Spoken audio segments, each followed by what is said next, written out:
Welcome everyone. This video is in response to the many globe propagandists who demand that I show a picture of the edge of the flat earth. For the dozens of these ball-loving zealots with multiple sock puppet accounts who repeat this mantra daily, your demand is ridiculous. But you probably already knew that, right? And that's why you probably keep demanding it. It's actually pretty funny that I just got one of these take a picture comments an hour ago. I'm going to prove in this video that independent travel is not allowed under the Antarctic Treaty System. That fact alone should cause any thinking person to begin questioning our official models. Because something big is being hidden from we, the plebeians, and we're not talking about penguins.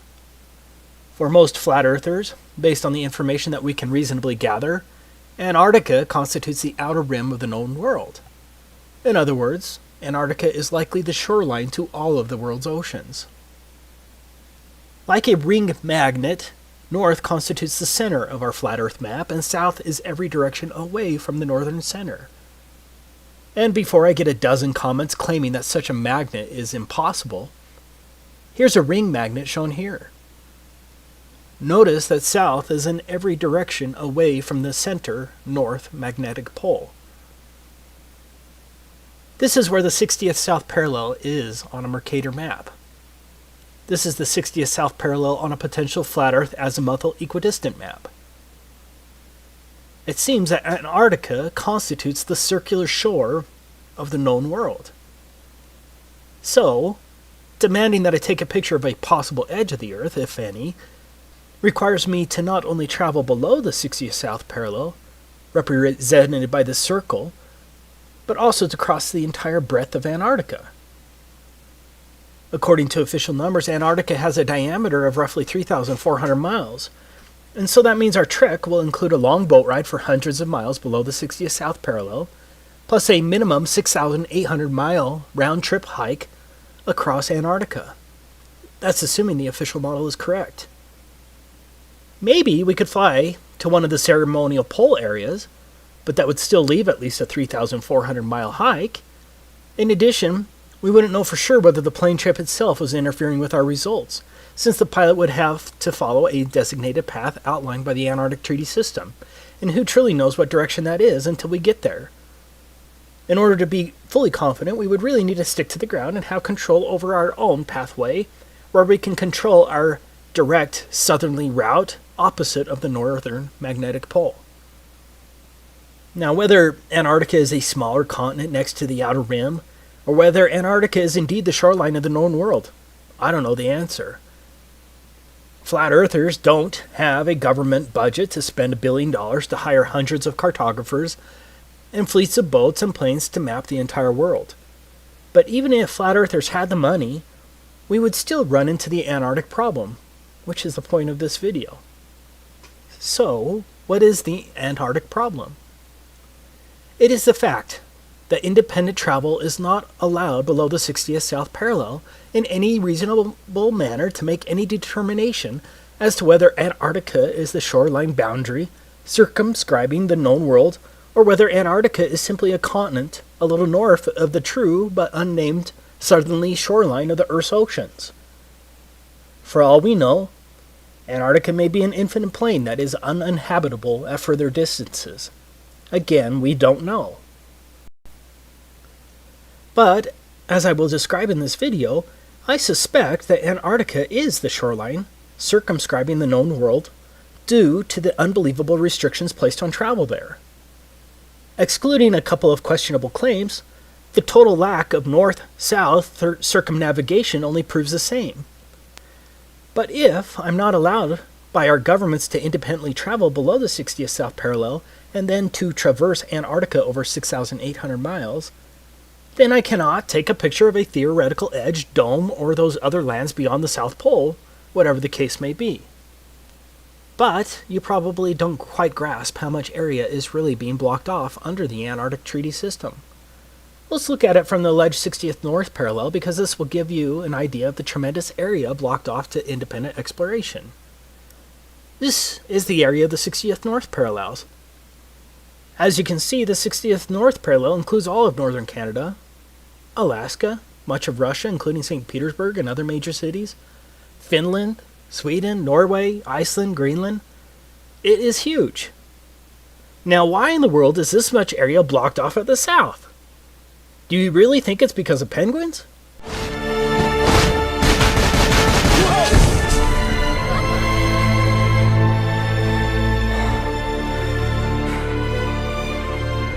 You see, first there was just one, now there's thousands of them. Are they trying to tell us something? So what's the problem? Well, among other things, we are messing with their food chain. And we have got to do something about it. We suggest a ban on all marine harvesting. Do you think the child propaganda from Happy Feet is true? The Antarctic Treaty was executed in 1959 and has been in place ever since. Think about it. No country had any real alleged concerns about the environment at that time. One of the more interesting facts is that the Soviet Union also ratified the treaty, and did so from the beginning on December 1st, 1959. Do you really think the Soviets were truly concerned about the penguins and the fragile Antarctic environment? In other words, America, the USSR, and the rest of the major countries of the world remain partners in generally closing Antarctica throughout most of the so-called fake space race, the Cuban Missile Crisis of 1962, the fake moon landings, most of the Cold War, the Vietnam War, the Six-Day War, the Soviet-Afghan War, and the collapse of the Soviet Union, which at that time Russia continued as a signatory in 1992. That's some peculiar cooperation transcending international conflicts, don't you think? Do you really think that the vast resources and strategic military benefits of Antarctica were multilaterally put aside because of penguins? Even North Korea has been a signatory since 1987. For some strange reason, the Antarctic Treaty has remained sacrosanct for nearly 60 years, regardless of worldwide conflicts. For the reasonable, objective person, alarm bells should be going off right now. As I was preparing this video, I found something else that's interesting. Out of all the flags of all the countries across the Earth, can you guess which one only shows a map of the country as the emblem of the country? You guessed it. Only one. Antarctica. Yeah, the one country they want you to know the shape of. That doesn't reek of programming, does it? Let me make this clear from the beginning. Travel to Antarctica is more difficult than travel to a military base. Sure, the military base may have a visitor shop near the entrance, but if you go beyond that visitor shop or another designated travel area without clearance, you're going to get arrested, or something worse. I'm sure I already have a few globe shills ready to pounce, armed with various inanities to counter my statement, but let's ignore the global spin. This video is about evidence and facts and the reasonable assumptions based thereon. So let's decide to take a theoretical trip across Antarctica to find the edge, if any. I'm not talking about going to the visitor center along the edge of Antarctica, or an overly expensive cruise to a small ice shelf along the edge with a small excursion, or a flight to one of the multiple ceremonial poles, and then straight back again. Yeah, that's not strange at all. I must reiterate, because I will get a dozen comments telling me to take a cruise or that someone's best friend went to Antarctica. I am not talking about a trip to one of the few designated tourist locations of Antarctica. I'm talking about a real trek, pointed directly south across the entire 3,400-mile breadth of Antarctica and back again to determine whether Antarctica circumscribes the known world and to possibly determine whether there's an edge, a dome, or whatever, and then take a picture of it. I'm talking about repeating the trek of Admiral Byrd and discovering that area as big as the United States that has never been seen by a human being on the other side of the South Pole, full of minerals and such just waiting to be explored. But strangely enough, there's left in the world today an area as big as the United States that's never been seen by a human being. And that's beyond the pole on the other side of the South Pole from Middle America. And I think it's quite astonishing that there should be an area as big as that unexplored. Okay, let's get started with our theoretical trip. So what is required to trek across the entire breadth of Antarctica? Now, I'm in the United States, and so we're going to examine it from the position of a slave of the U.S.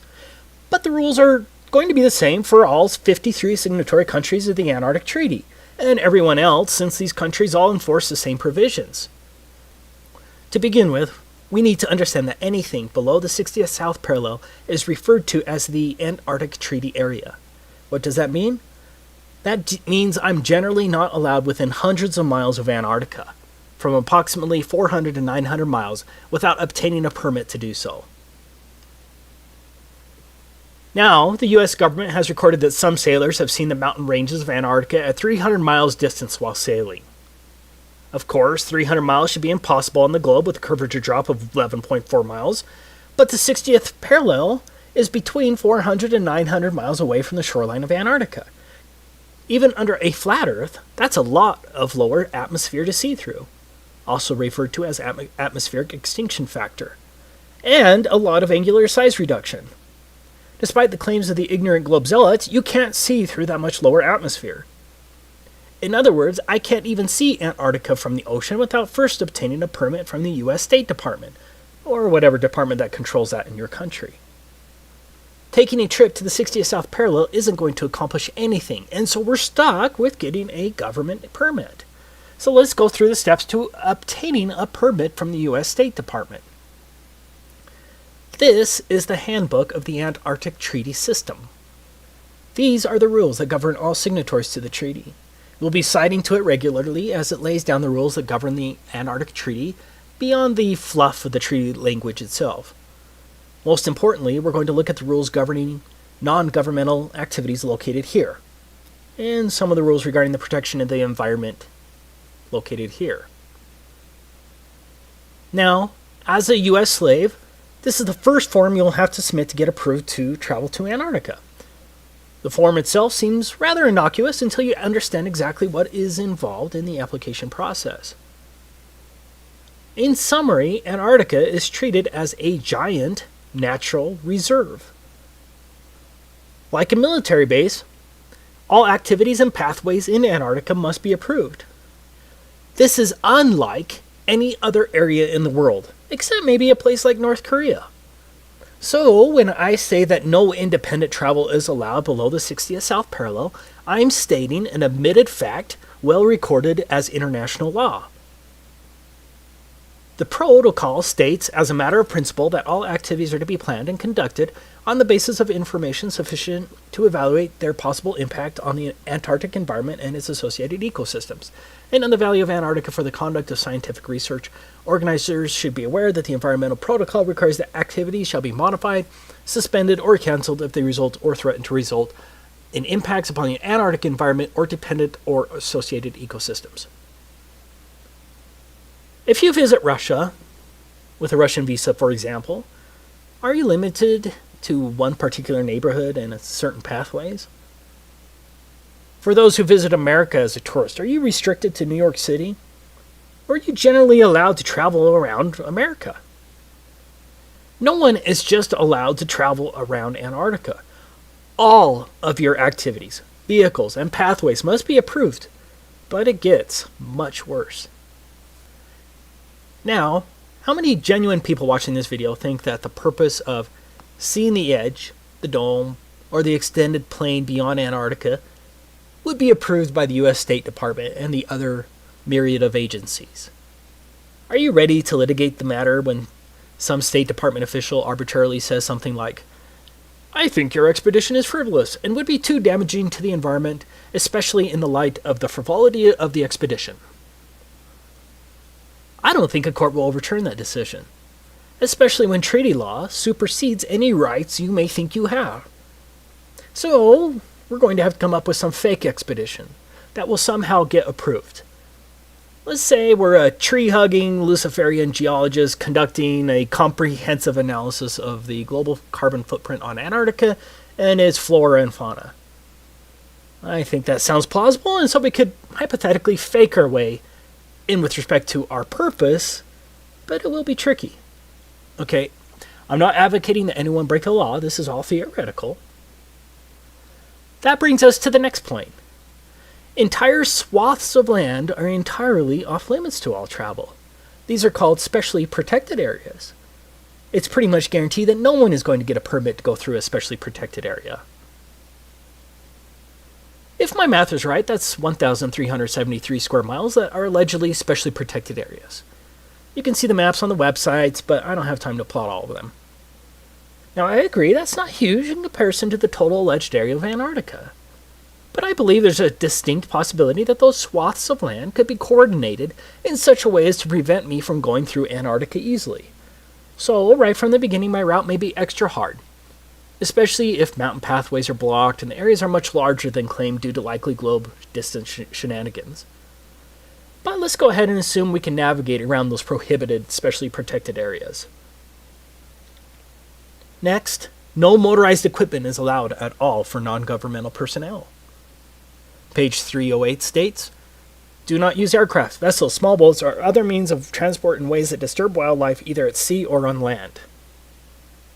That seems kind of hard and very subjective, doesn't it? Antarctica itself is supposed to have a diameter of 3,400 miles. That means no motorized equipment for at least a 6,800 mile round trip? That sounds pretty damn impossible, right? Especially if Antarctica is much bigger than what is claimed. What about sled dogs? Surely they'll be allowed. What's that? Sled dogs aren't even allowed? Okay, so our trip is now limited to a very long hike in insanely harsh conditions over an extreme rise of elevation. On a side note, Antarctica has the highest average elevation of any alleged continent, but I'm sure that's just coincidence, right? But getting back to our insane trip, we not only have to walk at least 6,800 miles, mostly depending on when we need to turn around, we must also tread extremely lightly as walking on plants in Antarctica is prohibited. I can't damage plants or frighten wildlife on a 6,800 mile journey in a wilderness? I wonder if the Lewis and Clark expedition was limited by such requirements. Good luck traversing 6,800 miles on foot without damaging plants or frightening wildlife with no motorized equipment. I'm not saying that we couldn't figure out a way to get around these big issues, or maybe we could just, theoretically ignore the issues once we get there, but again, I'm not advocating that anyone break the law. I'm saying that these are listed enforcement rules under the Antarctic Treaty System. And so think of how easy it would be for one of the many international bureaucrats reviewing our application to deny a permit to trek across Antarctica based on this one plausible excuse. Sorry, you're going to end up walking on plants and scaring birds at least one time during your 6,800 mile journey, and the Antarctic Treaty System prohibits such activities. Application denied. For argument's sake, let's just assume we're going to figure out a way to get around that. Don't ask me how. The next issue is, how are we going to carry all that food and fuel for heat? And don't think that the Antarctic Treaty System isn't concerned with how we store our fuel. The United States itself is roughly 2,500 miles across. So imagine the difficulty of hauling food, climbing at extremely high and unknown elevations, and carrying all of your extremely warm gear and supplies across the United States from coast to coast and back again, all on foot with no food stops along the way. And don't forget, we're going to have to haul our poop as well. You are going to have to drag your poop with you on your 6,800 mile Antarctic hike. But it gets worse. Your poop is regulated by a different pseudo-government agency, the National Science Foundation. Here's where you can learn about what permit is required if you wanted to dispose of your poop on your 6,800 mile journey if you don't want to carry it. Could you imagine for your next trip to France and the custom agent saying, "Welcome to France. By the way, no vehicles are allowed, no animals are allowed, do not walk on any plants, and here's a bag for your poop. Be sure to bring a bag full." If you don't want to carry your poop, you're going to have to get a permit from the National Science Foundation. Enjoy your stay. But here's another and potentially bigger problem. What if there is no edge when you get there, but the conditions only get worse? How many years of supplies can one carry by a handheld sled and some skis? What if Antarctica goes beyond 3,400 miles? What then? When do you turn your back, and how do you prove it? Because the globe shows are just going to call you a liar anyways. Any sane person right now would have to admit that our little trip is impossible, but we have a lot of paid-for apologists for our slave masters who will still somehow claim that I'm lying when I say that independent travel in Antarctica is prohibited. But we're not done. Going back to our form DS4131, in addition to disclosure to other parties to the treaty, the information provided may be shared with the U.S. Environmental Protection Agency to ensure compliance with 40 CFR Part 8 Environmental Impact Assessment of Non-Governmental Activities in Antarctica, as well as with other relevant U.S. agencies. This brings us to one of the most important issues facing us. What is an environmental impact assessment? No country, even North Korea, would ever require an environmental assessment before traveling across their country. It's insane. Here's the definition of an environmental impacts assessment in the U.S. Code of Federal Regulations. Environmental impact assessment means the environmental review process required by the provisions of this part and by Annex 1 of the Protocol, and includes preparation by the operator and U.S. government review of an environmental document and public access to and circulation of environmental documents to other parties and the Committee on Environmental Protection as required by Annex 1 of the Protocol. Well, let's see what the Committee for Environmental Protection says.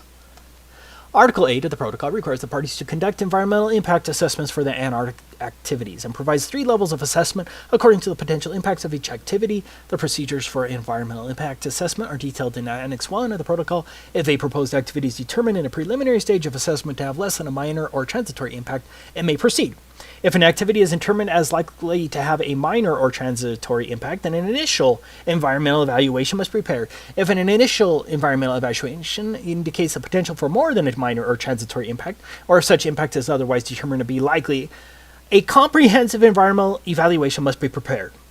Draft CEEs are made publicly available and considered by the CEP, which then advises the ATCM, and that's a Antarctic Treaty Consultative Meeting. Comments provided by other parties in the ATCM must be addressed in a final CEE, which is used as a basis for making a decision about whether and how the activity is conducted. Same law as here. It is the comprehensive environmental evaluation that's going to kill our expedition.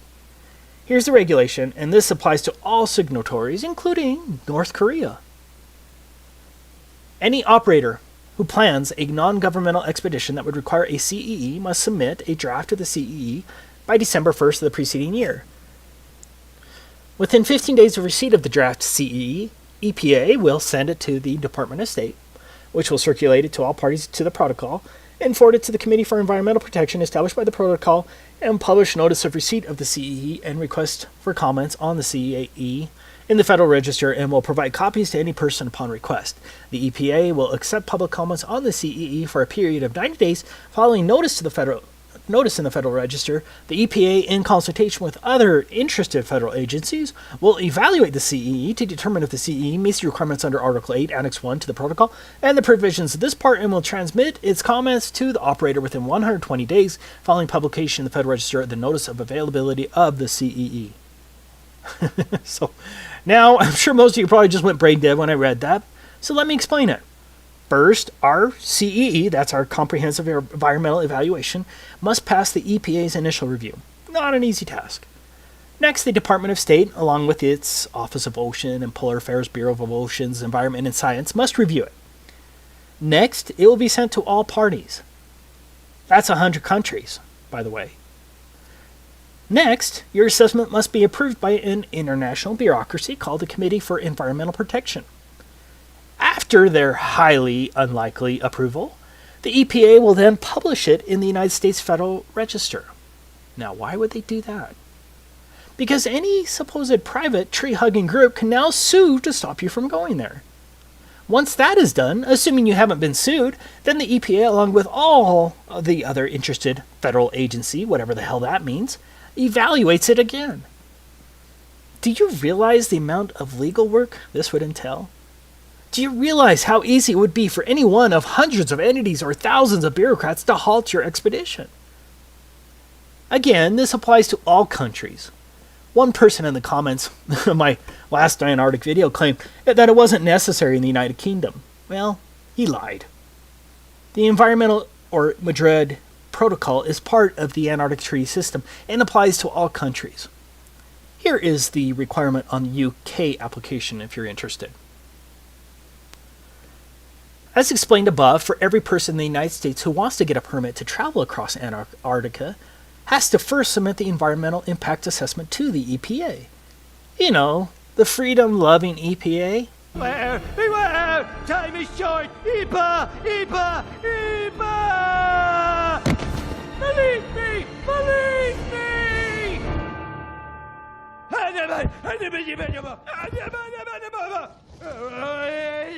Thanks for listening.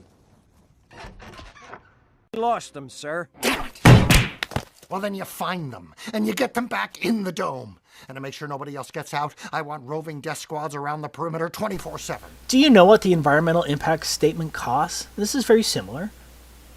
A typical environmental impact statement costs from $250,000 to $2 million. And those are a lot easier than this comprehensive environmental analysis required under the Antarctic Treaty. For us, the biggest problem is that you would have to incur the expense of the environmental impact assessment before you know if you're denied, due to whatever arbitrary claim a bureaucrat can think of. Do you see how difficult this environmental assessment will be? How would one know the environmental impact on an area which you've never been to, and very little information would be available? With a normal environmental assessment, you'd be able to send an engineering firm to the location to make the assessment with attorneys who would draft the statement. In this case, you can't send an engineering firm all the way to Antarctica, and so you have to hire Antarctic experts who have been to the same places you're planning on walking through. Now, how many of those do you think there are? I say that we can safely assume that the price of getting an environmental impacts assessment approved by the EPA and the international agency would cost millions, assuming no supposed private group sues you once it's published in the Federal Register. Do you have more than $2 million to spend for an environmental impact assessment? And then, what if the EPA or the Committee for Environmental Protection or one of the other agencies says no?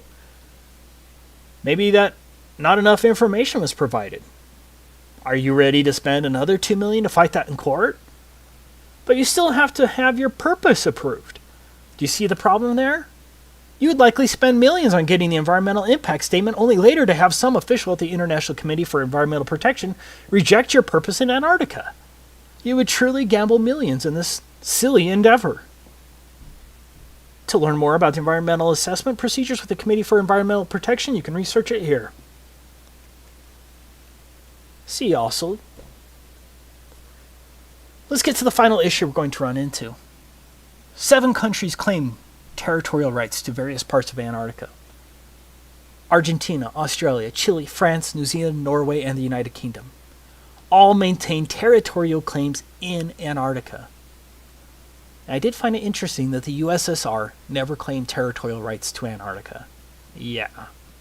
I'm willing to bet that my trip across Antarctica is going to need other permits from other countries based only on territorial claims. Getting more permits or visas from other countries who have alleged territory in Antarctica? Yeah, that shouldn't add too much to our already strained budget. Now, just for the propagandist who's going to claim that's not true, I quote, "The Antarctic Treaty puts aside the potential for conflict over sovereignty for providing that nothing that occurs while the treaty is in force will enhance or diminish territorial claims." Meaning, the territorial claims trump. So, the next dumb shill who demands that you take a picture of the edge or that anyone can go to Antarctica and see for themselves that it's a continent, be sure to point out what a damn idiot they are, and then share this video because everything in here is fact that anyone can look up, and I'll try to have all the links in the description. Of course, the lying minions from the Ministry of Truth will spin and call you names, but at least the rest of the world will see the liars for who they truly are. This is Taboo Conspiracy, signing off. In case I don't see ya, good afternoon, good evening, and good night. Yeah.